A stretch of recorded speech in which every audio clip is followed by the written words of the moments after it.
Madame, Monsieur, bonsoir et bienvenue sur Iwachu Web TV. Le 8 mars, c'est la journée internationale de la femme et le thème choisi au Burundi pour 2017 est la protection de l'environnement, clé de la sécurité alimentaire et de l'autonomisation de la femme. L'effet du jour de ce mercredi sera bien sûr consacré à cette journée. Iwachu Web TV a voulu mettre l'accent sur les femmes burundaises qui font de la politique.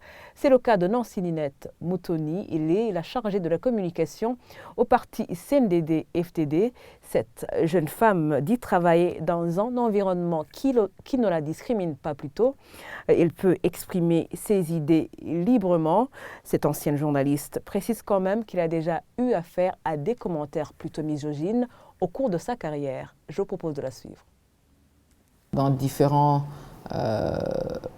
postes que j'ai occupés avant, j'ai eu à gérer des hommes qui ne le prenaient pas bien, qui sentaient qu'il y avait un petit complexe, qui ne comprenaient pas réellement qu'une femme, en plus jeune, puisse donner des ordres ou puisse donner des directives. Ils avaient un commentaire à émettre, des fois féministe, des fois misogyne, mais quand on est avec eux, qu'on chemine avec eux, qu'on partage le travail quotidien, ils commencent à comprendre et ils commencent à adhérer, à voir que la femme aussi est capable, que la femme a les mêmes potentiels, a les mêmes compétences et peut être plus performante même que les hommes. Dans mon poste actuel, je suis très épanouie, comme femme et comme jeune. Les hommes avec qui je travaille sont très coopératifs et très sensibles. D'ailleurs, vous ne sentirez jamais que vous êtes une femme. Personne ne vous fera remarquer que vous êtes une femme, ce qui est une très bonne chose. L'accès à la parole, l'accès à la prise de la parole est démocratique.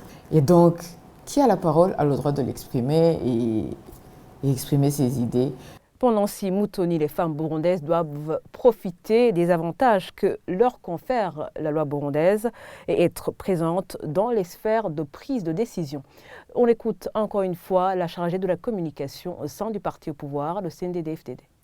Les femmes, je les invite à être actives en politique, à sortir du complexe nous imposé par la culture et jouir pleinement des droits que lui confère la Constitution du Burundi et des lois nationales qui l'accompagnent. Nous devons en profiter.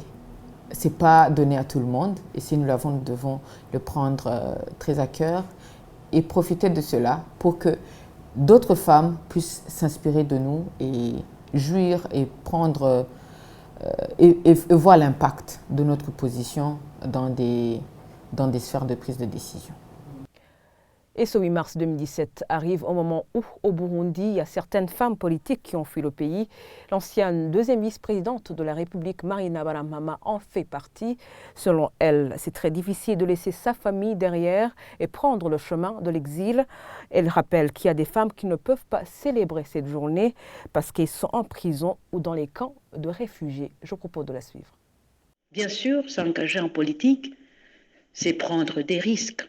Et surtout, dans nos pays en voie de développement, où les politiques ne sont pas stables, des fois il y a des guerres, des gens sont contraints à l'exil. Une maman en exil et qui laisse sa famille, c'est pas si facile. Ça crée une ambiance désagréable au sein de la famille. Bref, ça perturbe la famille. Mais on doit faire avec. Et en cette journée du 8 mars, c'est vraiment triste de voir que la femme burundaise ne peut pas célébrer cette journée en toute liberté. Les unes croupissent dans des camps de réfugiés, les autres croupissent dans des prisons. Il y a la famine qui gangrène notre pays. C'est vraiment triste.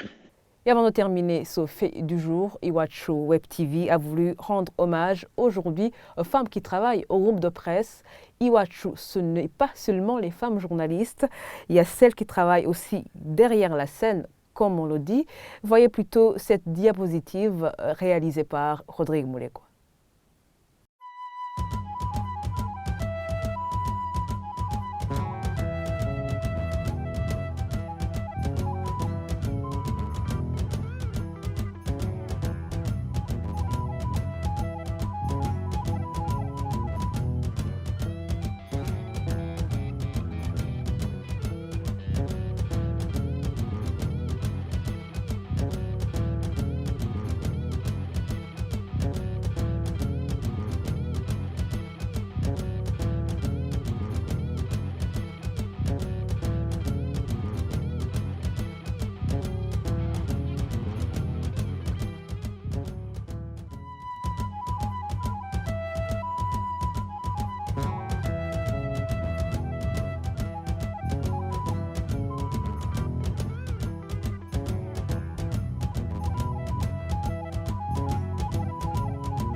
Et voilà, c'est sur ce portrait des femmes qui travaillent groupe de presse Iwachu que nous clôturons ce fait du jour. Merci de l'avoir suivi.